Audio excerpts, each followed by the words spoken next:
This looks good, Robert. Looks good. It looks really good. Looks like you're a professor about to teach the class some real shit. Where is the lie, though?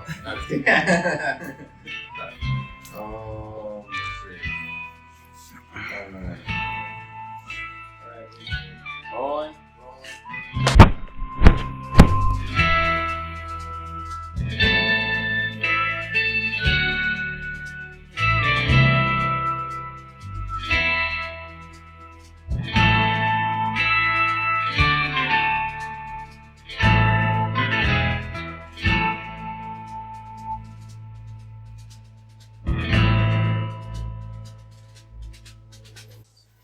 All right, welcome everybody. This means a lot to me. I have been telling stories since I was honestly too young to remember. Honestly, I would pester my family all the time, much to their chagrin. I don't know. Anyway, about my stories and everything. So these are some of them. Hopefully they're a little bit. Hopefully I've gotten better at telling stories since then. But yeah, thank you so much for coming out to experience this and hopefully be part of the process in creating these. Did anybody else want to help me read a few of the scripts? Yeah? Luke, come on over. Come on. Oh. Yeah? Yes. Ashton, come on over. Up. Come up. Okay, I'll come. Alright. Come on down. Over, under, everything. Let me throw this away. Alright. You already walked off. He already walked off. I know. Starts car engine. Drives on. he's like, let's get out of here already. Yeah. Yeah. So before we start, I want to say that. So you're probably wondering, what is this? What is this? Right? It's cool. It's a cool character that I created. Now, this character does not appear in the script. Sadly. If we get time, I will read you another story that's going to be hopefully turned into a short story. That is going to have this character be one of the main protagonists. He's kind of like a Zorro character almost, fighting for the oppressed and everything, and it's going to be a great story. But yeah, hopefully I can tell that, and we might get around to it. We'll see how long we are going to be with these scripts. So that's just something to look forward to. So, here we go. So, interior, messy office, and swanky bar, noon. Guy 1 is at home fiddling with a mountain of paperwork. Guy 2 paces around a bar with a drink in hand. The screen splits to have them both on screen for the video call. Guy 1. I don't know what to do, man. Did you want me to say guy 2 or just read? You can. Whichever one. I'll Guy just 2. read. Here. Let me tell you a secret. Okay. So here's the thing. Getting ahead in jobs isn't about producing more work. Huh. Counterintuitive, Ryan. But think like a manager. Am I going to hire the person that just does what the job says you're supposed to do? Or am I going to hire the person that helps me personally? But that doesn't make any sense. If you follow the rules, then you should get recognized for good work. And that screams of pick-me energy, man. Managers don't really care about stats. Stats can be forged and rarely mean much anyway. Okay, so how do you go up? Just be a dependable worker. Don't do the best of work, since that might mean I need you to meet quotas. But don't do the least of work, because that might mean you're not dependable. Be average, but be useful to your manager. So do I say I'd like to be considered for a manager role? No. This is what you're gonna say. What do you need to see for me to earn this position? This way you're forcing your average middle manager to think for the first time.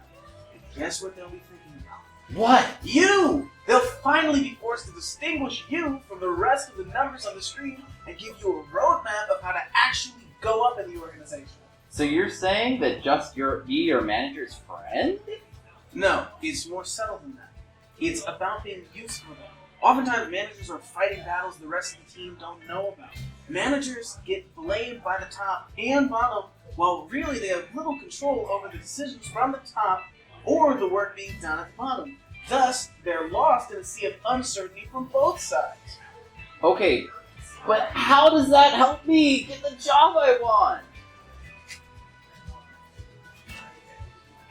Sometimes it's not about what you want, man. It's about being useful to someone, honing that middleman skill. The boss gets out of the bathroom on guy 2's screen. Let's go. They say he's close by. Okay, Oh. gotta go. It's urgent. A disgruntled worker comes from behind them. The boss and guy 2 turn around. You can see the disgruntled worker in the mirror above the bar, as well as guy 2's face on the video call.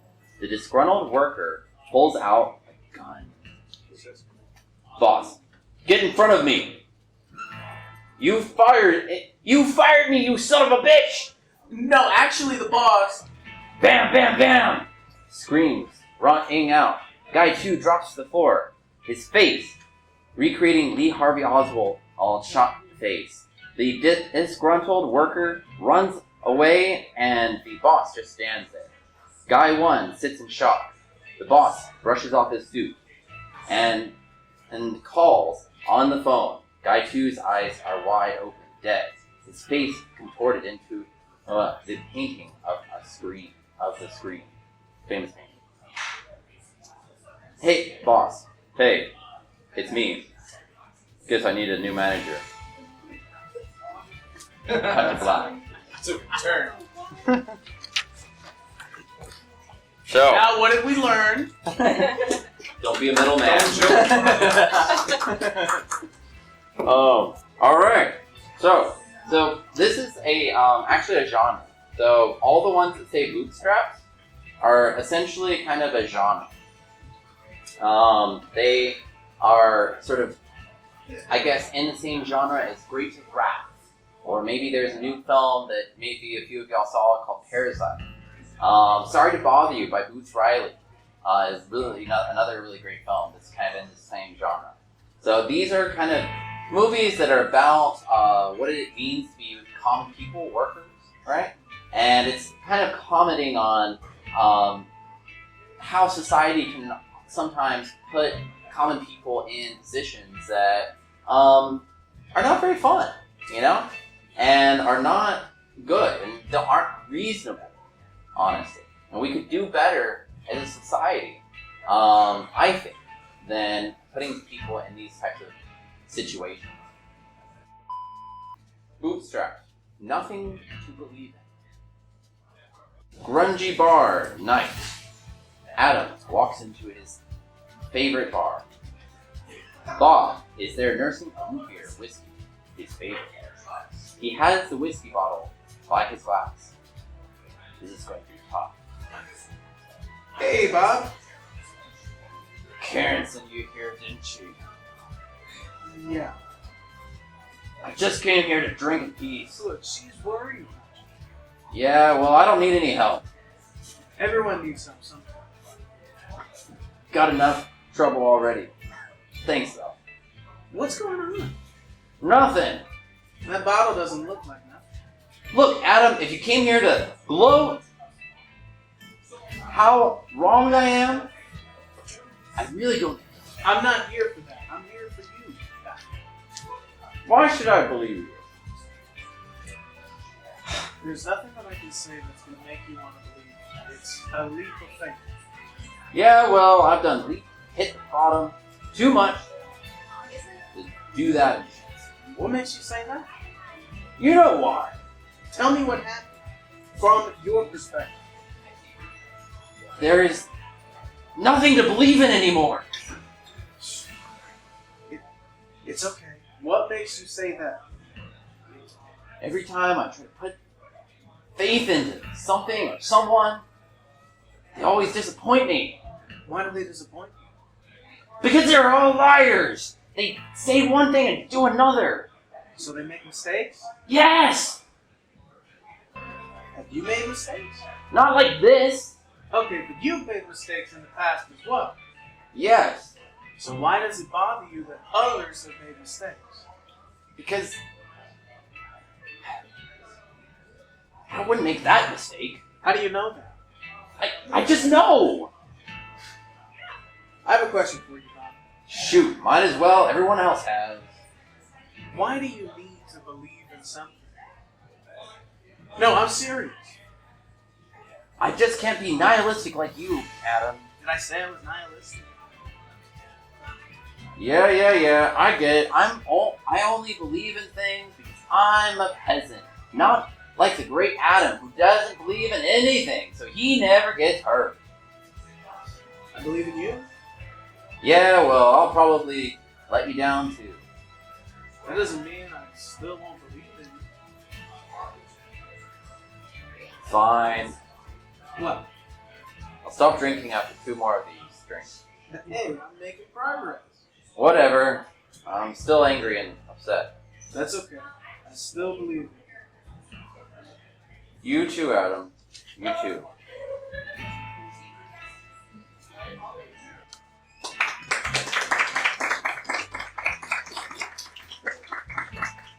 Alrighty. So, bootstraps under the bridge. So, liminal space under a decaying bridge. Night. An old man in a tuxedo and a top hat, the monopolist, crosses the street cautiously. He has a bit of red wine spilled on his tux. His eyes are almost glazed over.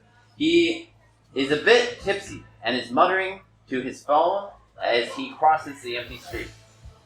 Ah, why don't you have the connection? The tower is right there. The cell tower looms in the distance, casting everything in shadow. The city rustles, but not here. This is the place forgotten. The monopolist trips on the sidewalk, falls down. His phone drops to the ground, and the screen cracks. Ah! The monopolist hobbles up under the street aid light. He picks up his phone. The cracked black mirror stares back at him. Dog. Out of the darkness, dog growls. It is big but scrawny. No collar. It's a street dog.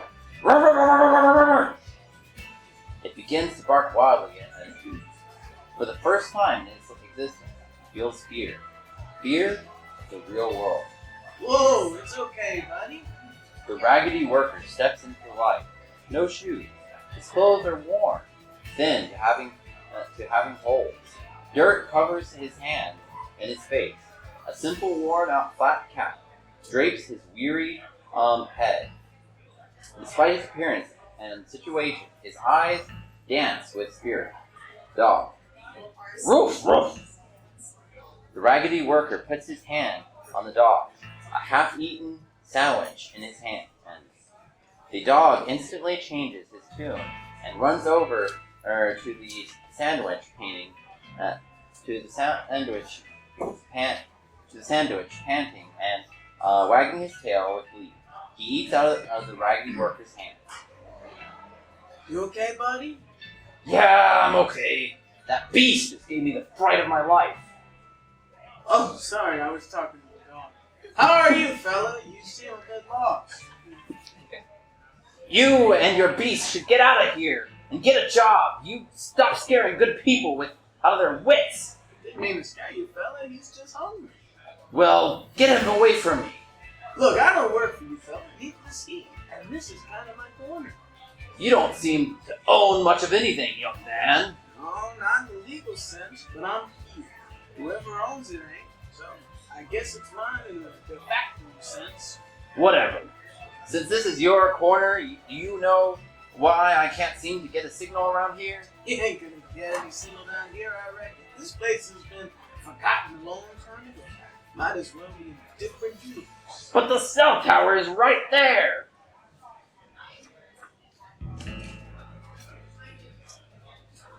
Yeah, well, nothing works down here. Pretty sure that's by design. No customers down here anyway. Seems like you're down here. Not by choice, trust me. Driver told me to get out when he drove over a bump that made me spill the wine I had. Ugh, how is that my fault? Anyway, he told me to get out and in this no man's land. The raggedy worker begins to pet the dog as the dog finishes the sandwich. Seems like a situation. The driver had the nerve. You see, I'm not a customer. I own the app he drives for. I own the cell tower. In many ways, he owned this in whole city. Yet he didn't even know who I was. Ridiculous. He'll know who had him fired in the morning, though. I would have thought that a man with your prominence would have a limo and chauffeur. Of course I do. But sometimes I like to rough it. Didn't think that I would end up in this wretched place. Same, honestly. The raggedy worker continues to pet the dog. Have you ever thought about getting a job? Worked hard all my life. Helped build this bridge, actually. I laid off when the bridge work shut down. Guess it was more profitable to build a highway than high-speed rail. Well, of course. Rail is costly and never reaches profitability for private enterprise. I'm glad the city canceled the high-speed rail line. That would have killed my driving app. Maybe it wouldn't have been so bad. I would have been put out of business. You wouldn't be stuck here. Wouldn't be able to take the train. Oh, please. You're just mad that you lost your job. Pull yourself up by your bootstraps, young man, like I did. The raggedy worker looks down and bare feet into boots on the mountains. Perhaps you could show me how it's done, sir. Oh, please. I'm not going to sit down and show you how to do something simple. Figure it out. Perhaps we could make a bet. I have no interest in anything you could give me. I heard your company's bleeding town. Probably why you're signaling. I used to work for your competitor. I know they broadcast the signal through obstructions like the bridge. I can fix the tower. Probably bring your costs down as well. The monopolist turns his interest now peaked. Interesting. Not sure if I buy it, but interesting. What do you want? I want you to show me how to pull yourself up by your bootstraps. If you can, I'll work for you for free. I just ask for food and a roof. Perhaps a new pair of clothes. I'll even guide you back to the city where you can get signal. I like you. You're a raggedy young fellow, but you're ambitious. Willing to do anything to get ahead. I'll show you the ropes. The monopolist bent down and sat on the concrete. He began pulling on his bootstraps to pull himself up. He didn't move. He tried. Again, and again. So, this is also to reference that you actually physically can't pull yourself up by your bootstraps. Alright? And so that's the whole joke of it. So, I don't have boots on right now, but I do have a hole in my shoe. So, so I guess some days you're the monopolist and some days you're the raggedy worker. Exactly. Visual storytelling. We got it. That's right. Visual storytelling at the finest, right? What the? You know, so you're gonna have to imagine me pulling myself up by my boot. Well, not pulling myself up by my bootstrap. What the? Now imagine we don't have the shoes, sir. Oh, you tricked me. You knew it wouldn't work, didn't you? Just wanted to see if you would work. I hope you've had your fun. Now show me the way out of here. You failed the bet, sir. I don't work for you. What's your price? I'll double it. Nah, fella. You'll do best to not lay your hand on me. Wasn't thinking about it, fella. Just wanted to help you. Why should I trust you after you tricked me? I didn't trick you. I just wanted to prove my point to you. That you deserve a handout? No. Just that nobody can pull themselves up by their bootstraps and everyone sometimes needs their community to help them. The raggedy worker helps up the monopolist off the pavement. He gets the ball. Here, for helping me up. I don't charge for helping someone out. You really should take my offer. I know a smart guy when I see one. Take me home and you'll get a salary job, maybe even an office. Not interested. Why not? Because your world is crumbling, and I don't want to be your lackey following your superficial whims and perpetuating a dysfunctional order. That rage of yours is not going to make you any money, son. No rage here, just the wheels of history. You lazy bum! Show me out of this cursed place now. Your orders won't work on me. You should find your own way, fella. That's what you told us. I will, and when I find my way, your corner will be reduced to rubble. And your fancy tower signal will get weaker until eventually it comes crashing down around you. Are you threatening me? History theft. You've forgotten all but yourself, therefore you are alone. I offered you a job. Yet you condemn the whole world around us. You condemn everything you don't own to decay. But eventually reality and the public infrastructure that your private businesses depend on is going to crumble underneath you. Whatever. I made something of myself. I am not a beggar on the street. I refused your honor, yet you're begging me to take you home. Who really is the beggar? Who really is looking for a handout? Who can't pull themselves up by their bootstraps? All of this is just a game for you, isn't it? You think you're so... Part of the crumbling bridge starts to come loose just above the Monopolis. Fella, you should know. Don't interrupt me, boy! You think you're so smart for tricking me! The raggedy worker continues to motion move out of the way, but the Monopolis ignores him. Well, you'll be sorry! I own the world! You can't stop me, because I'm an individual! I'm an owner! Hate me! You'll never replace me, because I'm success! A piece of the crumbling bridge gives way and crushes the Monopolist. The raggedy worker comes over to see if he's still alive. You planned that, didn't you? Look, fella, this is all you're doing. You're the one who canceled the bridge. What are you going to do with me? I'm going to help you. I'll pay you anything you want. I don't want your money. I'm a doctor. Unlike you, I help people in need. Not just those who can pay. Because I'm not just an individual. I'm part of the community. The raggedy worker helps the Monopolist up one more time. Guess I was wrong, though. About what? Seems like the infrastructure didn't crumble underneath you, but came down on top of you. Kind of poetic. Fade to black.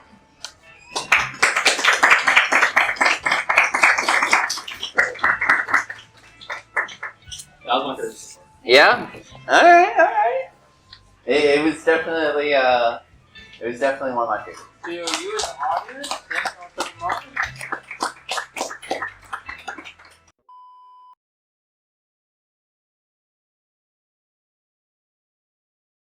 First night, got it right.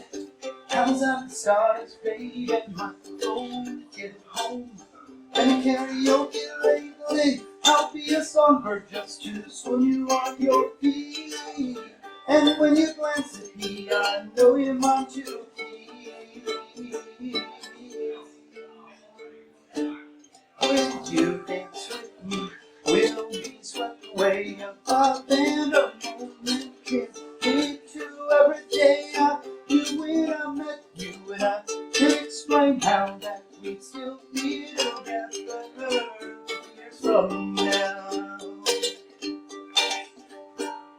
Second date, doing great, could stay apart forever. Second chance, we get to dance in a parking lot together. I'll risk to be the man who satisfies your needs. And when you love on me, it's yes and thank you.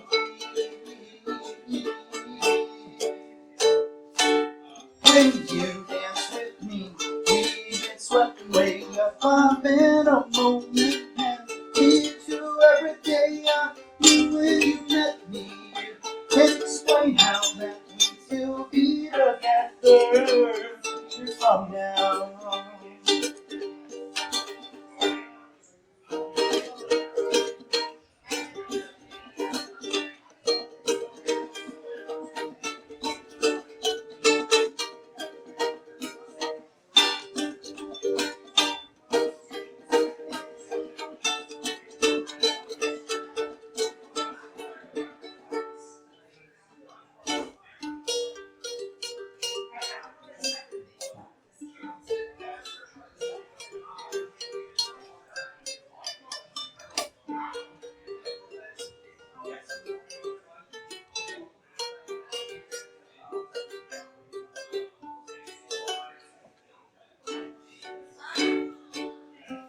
you dance with me. We've been swept away on chance and romance has been our everyday. I knew when you met me. I can't explain how that I love you forever. Years from now. Since you danced with me, we've been swept away. I've been a moment has been our everyday. I knew since I met you, and I can't explain now that we'd still be together. 50 years somehow.